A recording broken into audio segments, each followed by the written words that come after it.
চলুন আজ আমরা একটু সময়ের পেছনে ফিরে যাই, এক ভীষণ অন্ধকার সময়। এক ভয়ঙ্কর দুর্ভিক্ষের পর বিক্রমপুর ঠিক কেমন ছিল সেটাই আমরা দেখব। এটা একজন লেখকের নিজের চোখে দেখা একটা কাহিনী, তার ভ্রমণের গল্প। আর এই গল্পের মধ্যে দিয়েই আমরা বুঝব কিভাবে একটা দুর্ভিক্ষ শুধু মানুষ মেরে ফেলে না, একটা গোটা জনপদকে ওলটপালট করে দেয়। ভাবুন তো একবার, চোখ বুঝলে আজও যেন সব দেখতে পাই। এই একটা লাইনই যেন সব বলে দেয়। এখানেই শুরু হচ্ছে আমাদের গল্প। এই স্মৃতির পথ ধরে চলুন এগিয়ে যাই, দেখি কি দেখেছিলেন সেই লেখক। আমরা এখন যেখানে যাচ্ছি সেটা হলো ঢাকার বিক্রমপুর পরগনা। শুধু একটা জায়গা না, কিন্তু এই জায়গার একটা আলাদা পরিচয় আছে। এটা মহান পণ্ডিত দীপঙ্করের জন্মভূমি, ইতিহাসে ভরা একটা এলাকা। কিন্তু আমরা যে বিক্রমপুরের গল্প শুনতে যাচ্ছি সেটা এখন তার অতীতের একটা ছায়া মাত্র। গৌরবের উপর নেমে এসেছে এক ভয়ঙ্কর বাস্তবতা। লেখকের যাত্রা শুরু হচ্ছে একটা নদী পার হয়ে। নদীটার নাম কীর্তিনাশা। নামটা শুনেই কেমন গায়ে কাঁটা দিয়ে ওঠে, তাই না? কীর্তি বা গৌরবকে যে নাশ করে। আর সেই নদীর ওপর একটা নরবরের সাঁকো, যেন পুরো বিক্রমপুরের ছবি।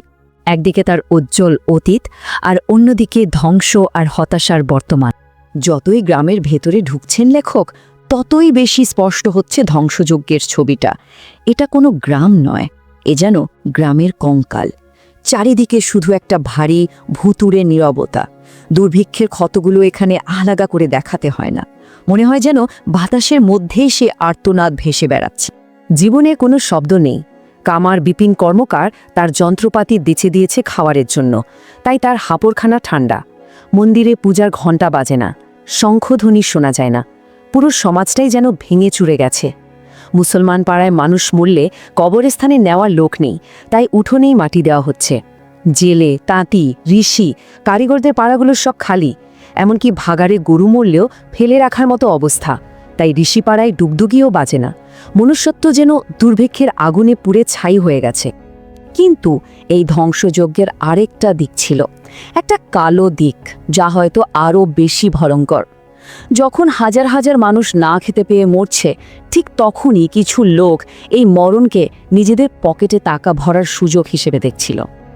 একজনের নাম বলি মইজুদ্দি ব্যাপারী। তার ছিল ভুসিমালের দোকান। দুর্ভিক্ষের সময়ে সে চাল মজুত করে ফেলেছিল। আর যখন মানুষের পেটে খিদে, রাস্তায় মাছির মতো মরছে লোক, তখন মইজুদ্দি সেই চাল বের করেছে ৮০ টাকা মণ দরে।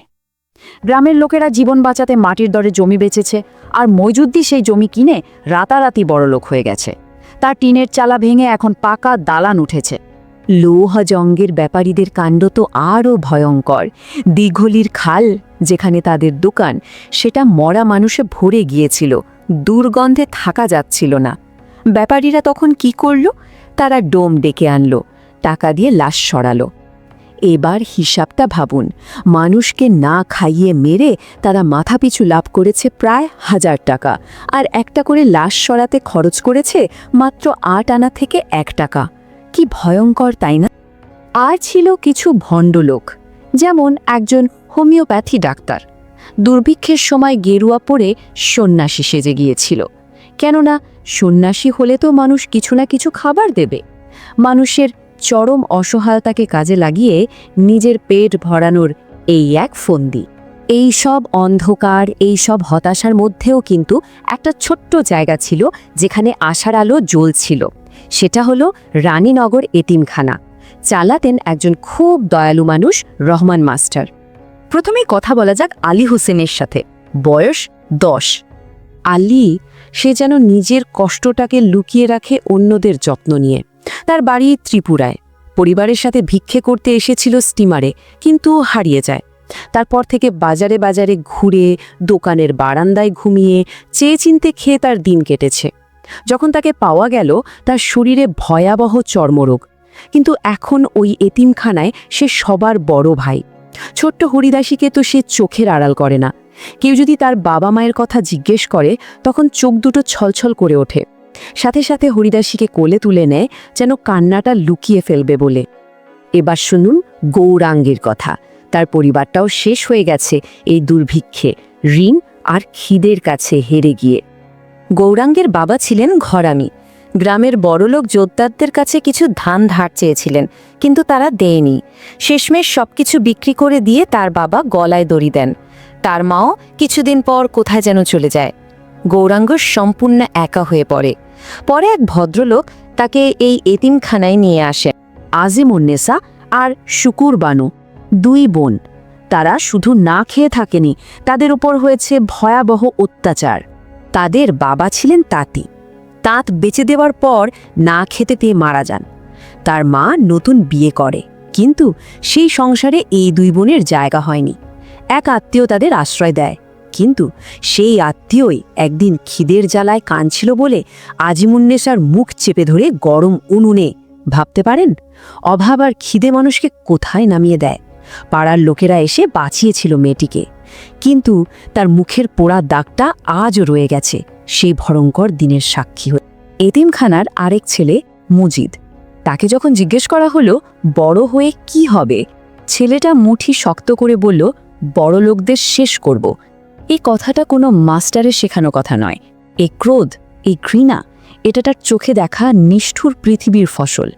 এতিমখানা ছেড়ে বেরোনোর পর লেখকের চোখে দুর্ভিক্ষের আরও কিছু গভীর চিহ্ন পড়ল, যেগুলো হয়তো সরাসরি চোখে দেখা যায় না, কিন্তু বুঝতে পারলে বুকের ভেতরটা কেমন যেন করে ওঠে। এক বৃদ্ধ আশ্চর্য হয়ে লেখককে জিজ্ঞেস করলেন, গাছে পাকা ফল, কিন্তু কেউ পারে না কেন? সাধারণ একটা প্রশ্ন, তাই না? কিন্তু এর উত্তরটা সাধারণ নয়। উত্তরটা হলো, গাছগুলোতে যে ফল হয়, যেমন গাব ফল, তার আঠা দিয়ে নৌকো মেরামত করা হয়। কিন্তু এখন মেরামত করার মতো কোনো নৌকোই আর বাকি নেই। গ্রামের সব নৌকো কেটে মরা পোড়ানোর চিতা সাজানো হয়েছে। সামনে বর্ষা, নৌকো ছাড়াই মানুষগুলো চলবে কি করে, বাঁচবে কি করে, এই চিন্তায় সবাই দিশেহারা। লেখক একটা গ্রামে যেতে চাইছিলেন, তখন এক বৃদ্ধ তাকে বারণ করলেন। কি বললেন জানেন? বললেন, ও গায়ে মেয়েদের পরবার কিছুই নেই, আপনি গেলে ওরা বড় লজ্জা পাবে। দারিদ্র মানুষকে কোথায় নিয়ে যেতে পারে? একটি গ্রামের মেয়েদের লজ্জা ঢাকার মতো কাপড়টুকুও নেই, তাই তারা দিনের বেলায় বেরোতে পারে না, রাতের অন্ধকারে কাজ করে। দুর্ভিক্ষ তাদের শুধু খাবার কেড়ে নেয়নি, কেড়ে নিয়েছে তাদের সম্মানটুকু। এবার আমরা এসেছি এই কাহিনীর শেষ পর্বে, হয়তো সবচেয়ে হৃদয় বিদারক গল্প এটি। এক ছেলে নাম মাধব আর তার মায়ের পুনর্মিলনের গল্প। 1 বছর পর মাধবের মা খুঁজতে খুঁজতে এতিমখানায় এসেছে। শরীর রোগে জরাজীর্ণ, বেড়ার ওপার থেকে ছেলেকে দেখছে, কিন্তু কাছে যাওয়ার উপায় নেই। সংক্রামক রোগ, ছেলেকে ছুঁতে পারবে না। 1 বছর আগে এই মাই ছেলেকে এক মুঠো ভাত দিতে না পেরে তাকে নিয়ে নদীতে ডুবে মরতে গিয়েছিলেন, কিন্তু পারেননি। কোনো রকমে বেঁচে গিয়েছিলেন, আর তখন থেকে শুধু ছেলের জন্য প্রার্থনা করে গেছেন। আজ যখন ছেলেকে সে বেঁচে থাকতে দেখল, সুস্থ দেখল, দূর থেকে একটা চুমু ছুঁড়ে দিল। তারপর অন্ধকারের মধ্যে পদ্মা নদীর দিকে হেঁটে চলে গেল। এবার আর নদীর ঠান্ডা জল তাকে ভয় দেখালো না। এবার যেন সে মুক্তি পেল। লেখকের স্টিমার ছেড়ে দিচ্ছে। ফেরার পথে তিনি জলের দিকে তাকিয়ে ভাবছেন, জলের মধ্যে ছলাৎ করে উঠল কি ওটা? মাধবের মা নয় তো?